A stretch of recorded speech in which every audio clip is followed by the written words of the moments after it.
आज आए हम कुछ वक्त दुआ के मफ़हूम का मुताला वाज़बा उन्वान दुआ और रुल कुद्स की कुव्वत से करने में गुजारते हैं।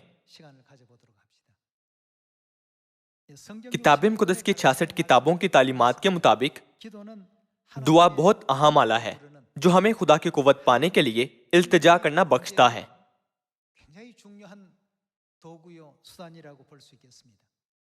क्या ये किताब मुक़द्दस में दर्ज नहीं कि जब हम खुदा से मदद मांगते हैं और दुआ से खुदा की कुव्वत के लिए फरियाद करते हैं तो हम नतीजे के लिए पुरएतमाद हो सकते हैं क्योंकि इसमें खुदा शामिल होते हैं। हम किताब मुक़द्दस से ये भी समझ सकते हैं कि जब कभी खुदा का अजीम काम रूनुमा होता है ये हमेशा दुआ के साथ होता है। 2000 साल पहले यीशु के जैतून के पहाड़ से उठाए जाने के बाद 10 दिनों तक रसूल मरकज के बालाखाना में जमा होते रहे ताकि रूह कुद्स की कुव्वत के लिए संजीदगी से दुआ मांगे कि उन पर नाजिल हो।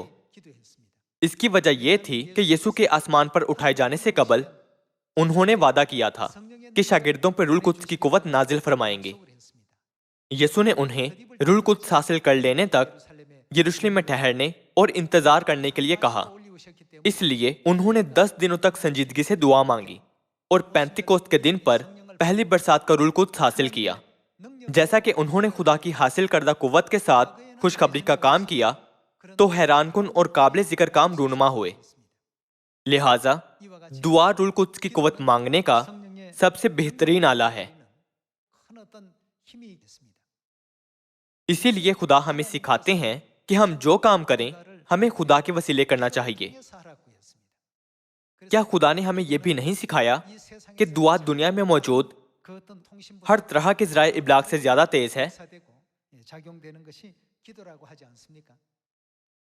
पुराने जमाने में जब लोग खबर पहुंचाते थे तो वो स्टैंडर्ड मेल या फास्ट डिलीवरी इस्तेमाल करते थे। वो एक्सप्रेस मेल भी इस्तेमाल करते थे। लोग डाक की खिदमत इस्तेमाल नहीं करते हैं चाहे कितने ही ज्यादा वो उसके आदी थे। इसलिए शायद आप इसके बारे में अच्छी तरह ना जानते हो। इन दिनों में लोग ईमेल इस्तेमाल करते हैं। आजकल लोग चैट ऐप से इस्तेमाल करते हैं जो कि ईमेल से भी ज्यादा तेज हैं और उन ऐप्स से आप फौरन दिगर मुमालिक में लोगों से राब्ता कर सकते हैं। ताहम इन ज़राए इब्लाग से भी तेज एक और जरिया है जिसे नीमेल कहते हैं। ज़राए इब्लाग का जरिया आपके घुटनों पर किया जाता है। ये दुआ है। जो डाक आप अपने घुटनों पर से भेजते हैं वो तेज तरीन जरिया है। क्या हत्ता कि दानियल की दुआ खत्म कर लेने से पहले जिब्राइल फरिश्ते ने दानियल की दुआ का जवाब खुदा से हासिल करके उसे नहीं पहुंचाया था? इसलिए हमारे ईमान की जिंदगी में दुआ बहुत अहम शय है। मत्ती बाब 7 आयत 7 से पढ़ते हैं। मांगो तो तुमको दिया जाएगा, ढूंढो तो पाओगे, दरवाजा खटखटाओ तो तुम्हारे वास्ते खोला जाएगा। क्योंकि जो कोई मांगता है उसे मिलता है। ये मेरे अल्फाज नहीं हैं बल्कि ये खुदा के बख्शे गए अल्फाज हैं जब वो 2000 साल पहले जमीन पर जिस्म में आए थे। क्योंकि जो कोई मांगता है उसे मिलता है और जो ढूंढता है वो पाता है और जो खटखटाता है उसके वास्ते खोला जाएगा। आयत 9, तुम में ऐसा कौन सा आदमी है कि अगर उसका बेटा उससे रोटी मांगे तो वो उसे पत्थर दे, या अगर मछली मांगे तो उसे सांप दे? बस जबकि तुम बुरे होकर अपने बच्चों को अच्छी चीजें देना जानते हो तो तुम्हारा बाप जो आसमान पर है अपने मांगने वालों को अच्छी चीजें क्यों ना देगा। यहाँ खुदा ने कहा मांगो तो वो सब जो तुमने मांगा है तुम्हें दिया जाएगा। इसलिए हम मुस्तैदी से मांगे। खुदा ने कहा दुआ मांगो तो तुम्हें बख्शा जाएगा, ढूंढो तो तुम पाओगे, दरवाजा खटखटाओ तो तुम्हारे वास्ते खोला जाएगा। अगर हमारी जिंदगियों में कोई चीज जो हमें दाम में फंसे होने या नाउमीदी का एहसास दिलाए या कुछ ऐसा जिसका हल नजर ना आता हो, तब हमें बाप और माँ के फजल तले संजीदगी से खटखटाना और मांगना चाहिए। जब हम खटखटाएं तो सिर्फ एक ही बार ना खटखटाएं। अगर ये नहीं खुलता तो हमें खटखटाते रहने की जरूरत है जब तक कि ये खुल नहीं जाता। इसलिए खुदा ने कहा, इस दुनिया के लोग अपने बच्चों को मांगने पर अच्छी चीजें देना जानते हैं, तो फिर तुम्हारा आसमानी बाप अपने मांगने वालों को अच्छी चीजें क्यों ना देगा। मरकस बाब 9 की तरफ जाते हैं। हम ये जानते हैं, मगर बाज़-औक़ात हम इस पर अमल नहीं करते। नतीजतन जिसका खुदा ने हमसे वादा किया, हम उसे चखने और महसूस करने में नाकाम रहते हैं। मरकस बाब 9 आयत 25 में यह लिखा है कि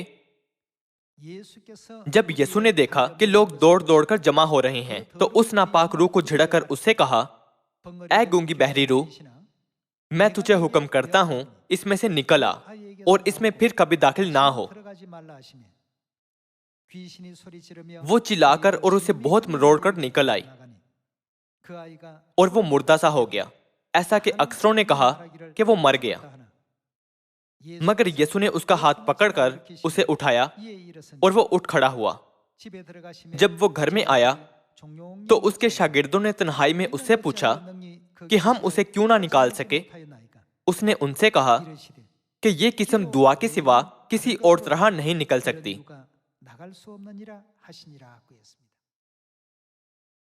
हमें हर रोज अपनी दुआओं का ढेर लगाने की जरूरत है।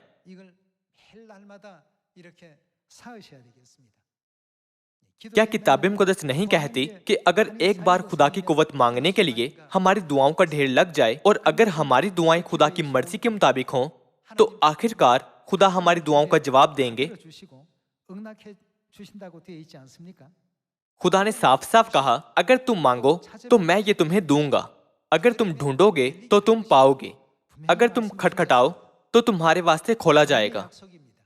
ये खुदा का वादा है। इंसानों की तरह खुदा हरगिज झूठ नहीं बोलते या ऐसा वादा नहीं करते जो पूरा ना हो सके। इसलिए हमें सुबह के दुआया वक्त पर और दोपहर के दुआया वक्त पर मुस्तैदी से दुआ मांगनी चाहिए।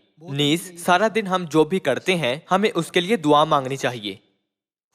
जब हम दुआ करें तो हम खुदा के वादे पर यकीन करें कि जब तुम मांगोगे तो ये तुम्हें दिया जाएगा, और जब तुम खटखटाओगे तो दरवाजा खोला जाएगा, और जब तुम ढूंढोगे तो पाओगे। ईमान के आबाओ अजदाद की ऐसी कई मिसालें हैं कि जिन्होंने दुआ के वसीले बरकत हासिल की थीं। एलिया की दुआ से कोहे किरमल पर 850 झूठे नबी हार गए थे। यशवा की दुआ से जंग के दौरान खुदा ने सूरज को आसमान पर सारा दिन रोके रखा और चांद को निकलने से बाज रखा। ऐसी हैरानकुन कुव्वत तब आश्कारा हुई थी जब खुदा ने उसकी दुआ का जवाब दिया था। क्या जो दुआ यीशु ने कोहे जैतून पर की थी, वो बनी आदम की रहनुमाई निजात को करने के शानदार काम को ज़हूर में नहीं लाई थी? खुदा पर ईमान रखने वाले हम सब के लिए दुआ वाकई अहम है। जब हम दुआ मांगते हैं तो हमें ईमान के बगैर महज बार बार नहीं मांगना चाहिए, बल्कि हमें अपने सारे दिल से दुआ की कुव्वत पर ईमान रखना चाहिए। मांगो तो तुमको दिया जाएगा, ढूंढो तो पाओगे, दरवाजा खटखटाओ तो तुम्हारे वास्ते खोला जाएगा। ये खुदा का वादा है, क्योंकि खुदा ने ये वादा बने नूह इंसान को बख्शा था जब वो जिस्म जमीन पर आए थे। इसलिए हम मुस्तैदी से रूह कुद्स की कुव्वत मांगे और सामरिया और जमीन की इंतहा तक खुशखबरी की मुनादी के काम के लिए दुआ की अजीम कुव्वत का तजर्बा करें।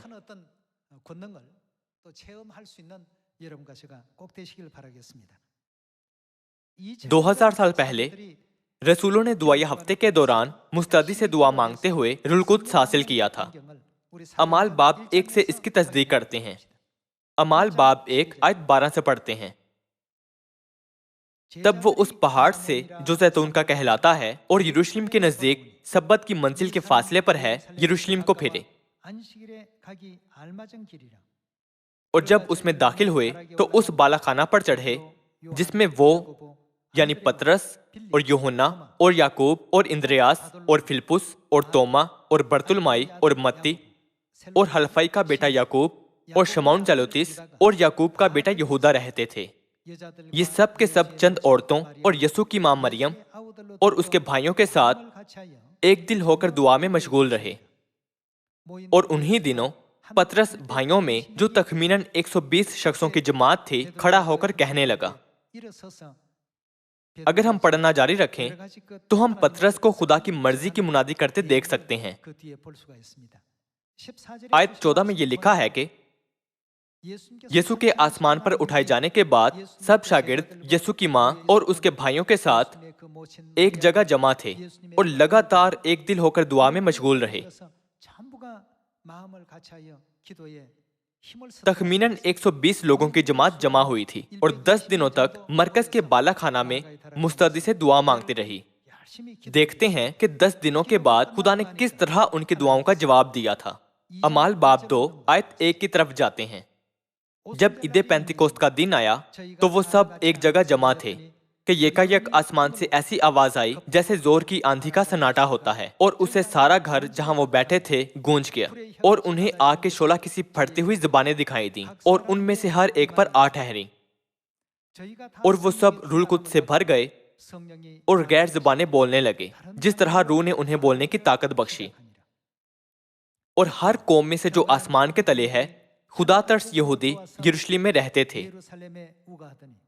जब ये आवाज आई तो भीड़ लग गई और लोग दंग हो गए क्योंकि हर एक को यही सुनाई देता था कि ये मेरी ही बोली बोल रहे हैं। और सब हैरान और मुतज्जब होकर कहने लगे, देखो ये बोलने वाले क्या सब गलीली नहीं? फिर क्यों कर हम में से हर एक अपने अपने वतन की बोली सुनता है? हालांकि हम पार्थी और मादी और इलामी और मसोपोटामिया और यहूदिया और कपुदुकिया और पोंतुस और आसिया और फ्रूगिया और पंफिलिया और मिस्र और लिबवा के इलाके के रहने वाले हैं जो करेने की तरफ है, और रूमी मुसाफिर खा यहूदी खा उनके मुरीद और करेती और अरब हैं, मगर अपनी अपनी जुबान में उनसे खुदा के बड़े बड़े कामों का बयान सुनते हैं। उन्होंने 10 दिनों तक मुस्तैदी से दुआ मांगी थी। जब पेंतिकोस्त का दिन आया तो इब्तदाई कलीसिया के तमाम मुकद्दसीन ने खुदा के रूह कुद्स की कुव्वत हासिल की और तेजी से खुशखबरी की मुनादी की थी। ऐसा मौजज़ाती काम रूनुमा हुआ था। ऐसे हैरानकुन काम जो इससे पहले खुशखबरी में हरगिज नहीं हुए थे वकूफ पज़ीर होने लगे थे। अमाल बाब 2 आयत 37 से पढ़ते हैं। जब उन्होंने ये सुना तो उनके दिलों पर चोट लगी और पतरस और बाकी रसूलों से कहा कि ए भाइयों, हम क्या करें? पतरस ने उनसे कहा कि तौबा करो और तुम में से हर एक अपने गुनाहों की माफी के लिए यीशु मसीह के नाम पर बपतिस्मा ले, तो तुम रूह कुद्स इनाम में पाओगे। इसलिए कि ये वादा तुम और तुम्हारी औलाद और उन सब दूर के लोगों से भी है जिनको खुदावंद हमारा खुदा अपने पास बुलाएगा। और उसने और बहुत सी बातें जता जता कर उन्हें ये नसीहत की कि अपने आप को इस टेढ़ी कौम से बचाओ। बस जिन लोगों ने उसका कलाम कबूल किया उन्होंने बपतिस्मा लिया और उसी रोज 3000 आदमियों के करीब उनमें मिल गए। ये वो है जो इब्तदाई कलीसिया के पहली बरसात का रूह कुद्स हासिल करने के बाद पेंतिकोस्त के दिन पर हुआ था। जब लोगों ने यीशु को आसमान पर उठाए जाने के दिन आसमान पर जाते देखा तो वो मुतज्जब और खुशी से बाग बाग थे। इसलिए वो जमा हुए और बड़ी संजीदगी से दुआ मांगी। जमा होने वाले लोगों की तादाद तखमीनन 120 थी। यीशु के 3.5 साल खुशखबरी की मुनादी करने के दौरान उन्होंने बहुत से निशानात, अजायब और मौजज़ात दिखाए थे। उन्होंने 5000 लोगों को 5 रोटियों और 2 मछलियों से खाना खिलाकर अपनी नाकाबिले यकीन कुव्वत दिखाई थी, हत्ता के बचे हुए टुकड़ों के 12 टुकड़े भर गए थे। ताहम सिर्फ 120 लोगों ने यीशु का यकीन किया था। 3.5 सालों के बाद सिर्फ तखमीनन 120 ईमानदार थे। ताहम रूह कुद्स हासिल करने के बाद पतरस ने एक ही दिन में कितने लोगों की बपतिस्मे को रहनुमाई की थी? इसे 3.5 साल नहीं लगे थे, बल्कि महज एक दिन में 3000 लोगों की बपतिस्मे को रहनुमाई की थी। शागिर्दों के लिए यह कैसे मुमकिन हुआ कि रूह कुद्स की इस कुव्वत को हासिल कर पाएं? अगर आप बाब 1 आयत 14 से पढ़ें तो शागिर्दों ने इकट्ठे क्या किया था? वो सब लगातार दुआ में मशगूल रहे थे मरकज बाब 9 में यीशु ने कहा था, ये किस्म दुआ के सिवा किसी और तरह नहीं निकल सकती। मांगो तो तुमको दिया जाएगा, ढूंढो तो पाओगे, दरवाजा खटखटाओ तो तुम्हारे वास्ते खोला जाएगा। आप सब बाप के आने के दिन से पहले कुछ ऐसे काम हैं जो हमें जमीन पर करने चाहिए, क्योंकि खुदा ने कहा था कामिल बनो जैसे खुदा कामिल है। तो हमें अपनी गैर कामिल चीजों को बदलना चाहिए। हता कि ऐसी चीजें जो अपने भाइयों और बहनों को जो अब तक ढूंढे नहीं गए, ढूंढने के दौरान हमें हल करनी मुश्किल लगती हों। ऐसा करके क्या हमें खुदा के सामने जब वो आए बेदाग और बेऐब ठहरने के काबिल नहीं होना चाहिए? हम इसे खुद ब खुद नहीं कर सकते, क्योंकि तमाम इंसानों की अपनी गुनाह भरी फितरत होती है। ये सिर्फ खुदा की मदद से हो सकता है, क्योंकि वो हमें ठीक करते और बदलते हैं। एक दिन में 3000 लोगों की रहनुमाई तौबा की तरफ करना पतरस की जाती अहलियत से मुमकिन नहीं था। उसने खुदा से रूल कुद्स मांगा था, क्योंकि उसने रूल कुद्स से तहरीक पाई और कलाम की मुनादी की थी। इसलिए वहां फौरन 3000 लोग रूल कुद्स की कुव्वत के बायस तौबा कर पाए थे। ये काबिल जिक्र काम दुआ से तकमील पाया था। मेहरबानी से इसे याद रखें। दुआ के मुतालिक यीशु की चंद और तालीमात देखते हैं। लूका बाब 11 आयत 5 में यह लिखा है कि फिर उसने उनसे कहा, तुम में से कौन है जिसका एक दोस्त हो और वो आधी रात को उसके पास जाकर उससे कहे, ऐ दोस्त मुझे 3 रोटियां दे, क्योंकि मेरा एक दोस्त सफर करके मेरे पास आया है और मेरे पास कुछ नहीं कि उसके आगे रखूं। और वो अंदर से जवाब में कहे, मुझे तकलीफ ना दे, अब दरवाजा बंद है और मेरे लड़के मेरे पास बिछोने पर हैं, मैं उठकर तुझे दे नहीं सकता। मैं तुमसे कहता हूं कि अगरचे वो इस सबब से कि उसका दोस्त है उठकर उसे ना दे, तो भी उसकी बेहयाई के सबब से उठकर जितनी दरकार है उसे देगा। बस मैं तुमसे कहता हूं, मांगो तो तुम्हें दिया जाएगा, ढूंढो तो पाओगे, दरवाजा खटखटाओ तो तुम्हारे वास्ते खोला जाएगा। क्योंकि जो कोई मांगता है उसे मिलता है, और जो ढूंढता है वो पाता है, और जो खटखटाता है उसके वास्ते खोला जाएगा। तुम में से ऐसा कौन सा बाप है कि जब उसका बेटा रोटी मांगे तो उसे पत्थर दे, या मछली मांगे तो मछली के बदले उसे सांप दे, या अंडा मांगे तो उसको बिच्छू दे? बस जब तुम बुरे होकर अपने बच्चों को अच्छी चीजें देना जानते हो, तो आसमानी बाप अपने मांगने वालों को रूल कुछ क्यों ना देगा? क्या ये नहीं कहा गया कि पाने के लिए हमें मांगने की जरूरत है? हम मुस्तदी से मांगने वाले बने। पहला यूहन्ना बाब 5 आयत 13 से देखते हैं। मैंने तुमको जो खुदा के बेटे के नाम पर ईमान लाए हो ये बातें इसलिए लिखी कि तुम्हें मालूम हो कि हमेशा की जिंदगी रखते हो, और हमें जो उसके सामने दलेरी है उसका सबब यह है कि अगर उसकी मर्जी के मुआफिक कुछ मांगते हैं तो खुदा क्या करता है? वो हमारी सुनता है। जो कुछ हम मांगते हैं वो सुनते हैं। आयत 15, और जब हम जानते हैं कि जो कुछ हम मांगते हैं वो हमारी सुनता है, तो ये भी जानते हैं कि जो कुछ हमने उससे मांगा वो पाया है। खुदा ने कहा कि हम जो कुछ मांगते हैं वो सुनते हैं। जब हम खुलूसे दिल से खुदा से वो मांगे जिसकी हमें जरूरत है, तो वो हमें इसे देने का यकीनी वादा करते हैं। पहला यूहन्ना बाब 3 आयत 20 से देखते हैं। क्योंकि खुदा हमारे दिल से बड़ा है और सब कुछ जानता है। ए अजीजों, जब हमारा दिल हमें इल्जाम नहीं देता तो हमें खुदा के सामने दिलेरी हो जाती है, और जो कुछ हम मांगते हैं वो हमें उसकी तरफ से मिलता है, क्योंकि हम उसके हुक्मों पर अमल करते हैं, और जो कुछ वो पसंद करता है उसे बजा लाते हैं। यहां भी यूं लिखा है कि और जो कुछ हम मांगते हैं वो हमें उसकी तरफ से मिलता है। अगर खुदा हमें वो नहीं देते जो हम मांगते हैं, तो किताब मुकद्दस के मुतअद्दिद हिस्सों में उन्होंने ना कहा होता, जब तुम दुआ मांगोगे तो तुम्हें सब कुछ मिलेगा और पालोगे और तुम्हारे वास्ते दरवाजा भी खुलेगा। क्या आप ऐसा नहीं सोचते? दाऊद हर रोज खुदा के हजूर कई दुआएं पेश करता था। सुलेमान ने इसराइल को अपनी उस हिकमत से बहुत इकबालमंद और बाइख्तियार सल्तनत बनाया था जो उसे खुदा के हजूर 1000 सोख्तनी कुर्बानियां गुजराने के बाद मिली थी। सुलेमान ने इसराइल की बुनियाद मजबूत बनाने के लिए कई दुआएं मांगी थीं। यशवा, मूसा, अब्राहम और ईमान के वो तमाम आबाउजदाद जिन्हें हम अच्छी तरह जानते हैं, दुआ के वसीले पुरफजल और खूबसूरत ईमान की जिंदगी गुजारने के काबिल हुए थे।